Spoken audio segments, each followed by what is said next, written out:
moves while the Pokemon were in the Pokeballs. He'd be like, Squirtle, water gun, and he'd throw it out. No, you can always hear it. They did like this one thing where like a Pokemon were stuck in a Pokeball that couldn't come out, and you could hear the trainers.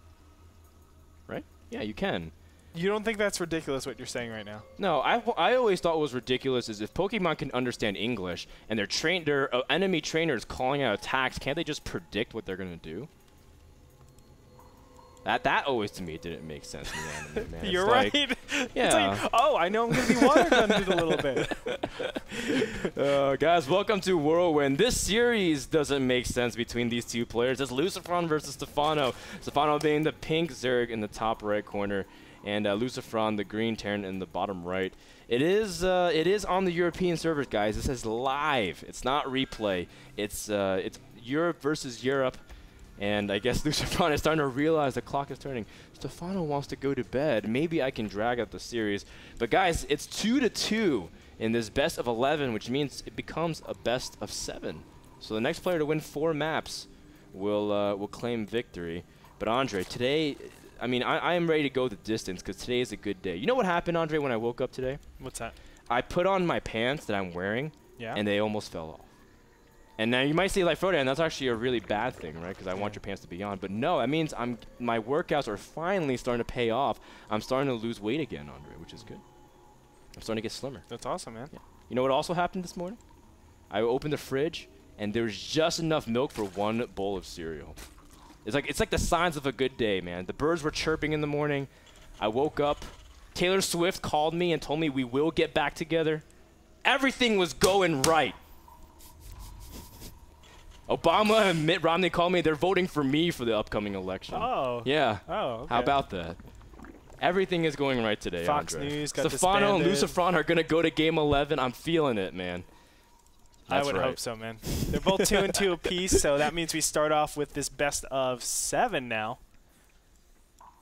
First one to 6 wins actually gets the $500. That's right. It's winner takes all too. So yeah, it'd be really silly to be like, oh man, I played 11 games and then you didn't have anything to show for it. But of course, this is all provided by Take and all of his great friends at his apartment. So thank you so much once again, Dennis, for coordinating everything. And shout out if you are in Germany watching StarCraft on a Saturday night or Friday night.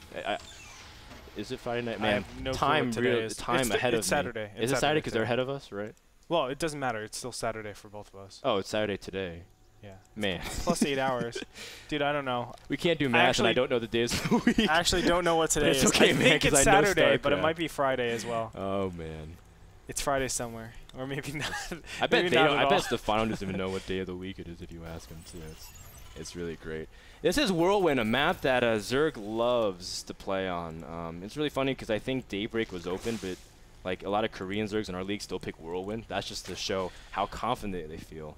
A lot of styles are not even that viable because it's such a big map, because there's so many expansions, because counterattack paths exist everywhere because of how expansive it is and how everything kind of converges to one point in the watchtower. You don't control that much vision either, so counterattacks are even that much more empowered.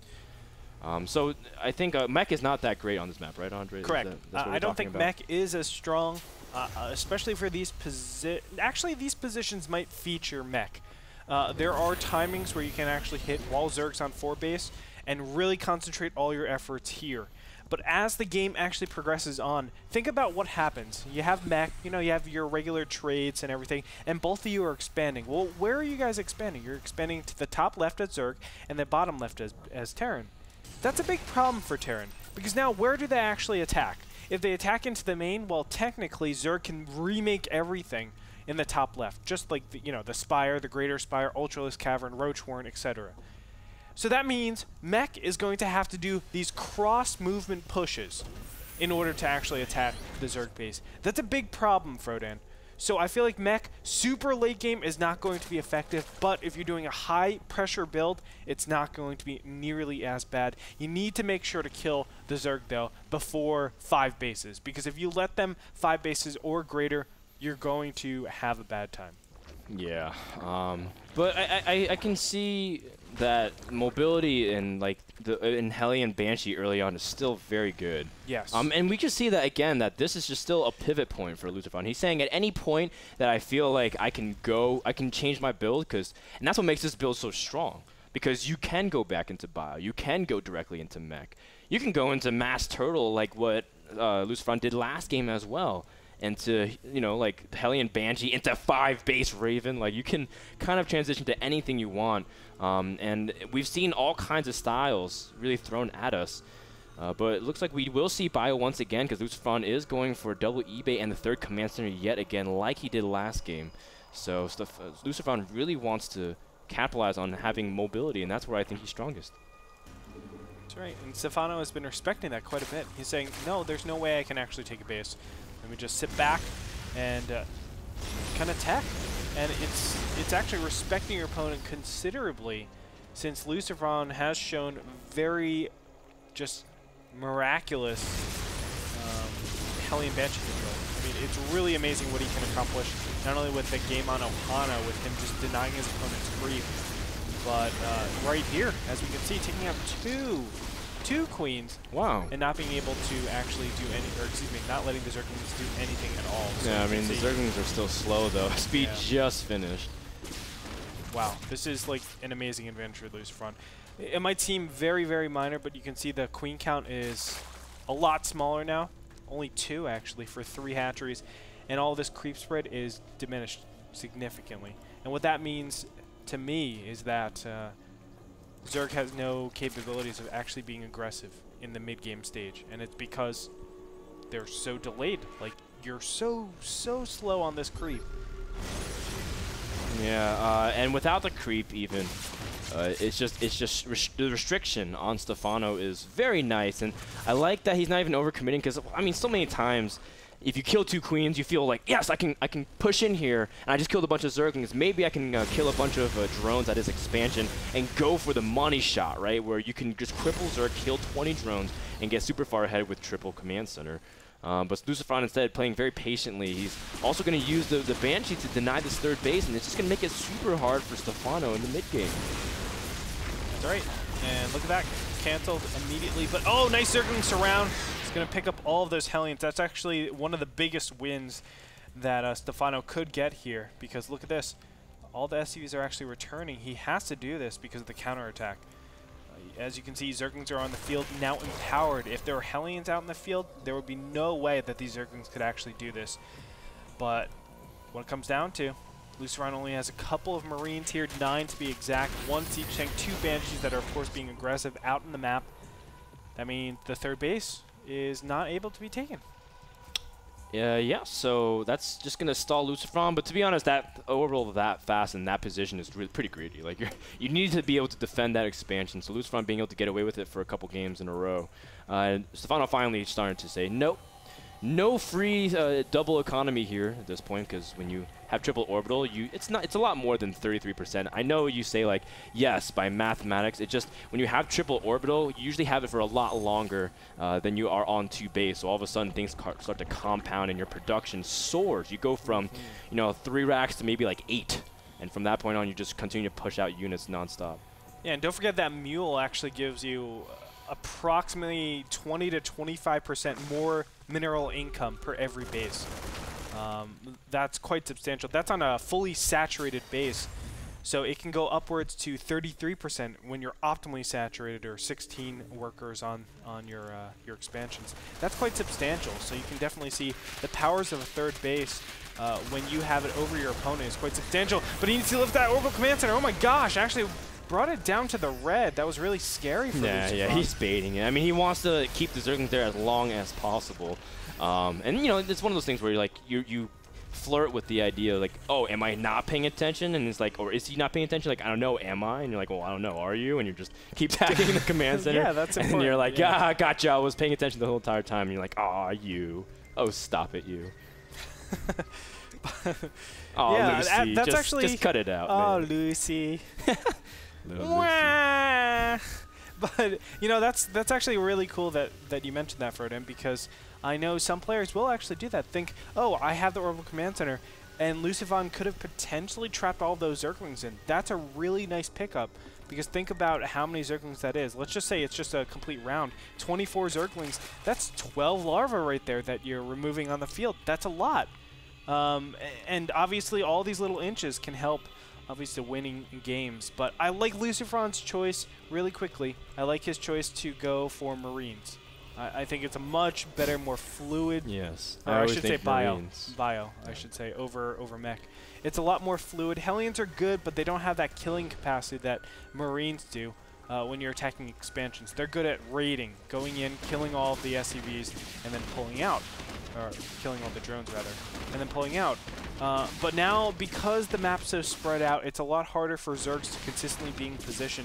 I think Marines are going to be empowered because of that, and they can definitely do a lot more damage. I agree. And actually, during this, as you can see, this Banshee's going to be taken care of. During this moment of passivity, I want to encourage you guys. Oh, just kidding. There's a drop in the natural as well. Man, Lucifron is really just trying to still do patent harass at this point. Oh, doesn't even take out the Spore Crawler for good measure. He thought he was going to. Yeah. That's such a shame. But nice little attack in there. He actually targeted down drones, which was so clever of him. But it looks like Lucifron doing the big 2-2 timing push. He is at 176 supply. He's been consistently supply capped, actually, always running into these. I know he was actually capped about 4 to 5 depots before this, and I saw him a little bit before that. So this should be slightly more powerful, but no matter what, he's getting decent timings on it. Of course, trying to deny one of the bases, but the big problem is, where do you push, Frodan? I have no clue. On Whirlwind, it's so difficult. I mean, there's a lot of ramps which you can kind of use the tanks to put on the high ground. It's just tricky though, because for every ramp, of one exit, there's another that you have to be very mindful of. And there's a way around the ramp. That's the big thing. Like, you don't, just because you control one area doesn't mean you control the main area, right? Because there's ways around it. And there's always counterattacking potential. There's always the way to actually say, hey, I can get a good surround on you. And on top of that, whenever you move downwards from a ramp, you're moving into open space. And that's where Zergs can definitely commit. And yeah, I see it. I see it. Very nice by Stephano. But oh, there's one Infestor that was behind everyone. By the way, Infestor burrow range, yes, it has a huge scouting radius. Yeah, you can see so much. And Stephano is able to do that to keep track of his opponent's movements. Oh, no. Oh, but Lucifron's already kind of anchoring himself here according up against the wall, right below the natural expansion. Stephano is all of his ultras coming down the ramp as he prepared. The Bangs are crashing into the front of Marines, but the Marines are protecting in the rear, trying to make sure that there's no flank as well. Great engagement spot for Lucifron, but Stephano may have too much. He catches almost all the Marines with fungals and burrows his infestors. One more follow-up fungal is just enough. Stephano barely able to sneak everything out, because that could have easily gone the other way. Man, Stephano's engagements just do not make sense to me. When I think Lucifron has a gorgeous position, all of a sudden, Stephano comes in from all sides, as I was talking about before, and he just clamps down on that positioning so well. It's really some sort of magic that he has. He's just like a very unique player. He's able to get stuff done with nothing, it feels like. But here we go again. The counterattack is going off here for Stephano. Nice control overall, and he's going to be able to take out Lucifron's base. Wow, GG. And Stephano takes game number 5 with a decisive engagement win and counter-attack or counter-offensive. Lucifron cannot hold. I think everyone agrees with you, but the person who agrees with you most is probably Lucifron, man. Where it's like, I don't understand how he won that. There's moments where, like, you think you have, like, the best position. You're like, yes, this is exactly what I want. Yeah. And Stephano's like, no, this is exactly what I want. And then he just kills you. I felt like Lucifron was really well put together. His units were all spread out. You know, even going down that ramp with those Ultralisks, Stephano took a little bit of damage that he wasn't anticipating, and he was still able to clean everything up. Yeah. I don't get it. It's something that doesn't make sense, but I'm very happy to see, and that's what makes this game magical. Actually, I was just thinking about, there's like 8 Marauders and 2 tanks for reinforcements that are back at home. That could have actually helped out. 8 tanks? 8 Marauders, 2 tanks. I thought you said 8 tanks. That definitely would have helped if he had 8 tanks. That's what, over 20 supply that could have been in that could have, especially he had 2 drops that also got caught. I mean, yes, he was trying to go for multi-pronged aggression, but that's kind of the risk you run.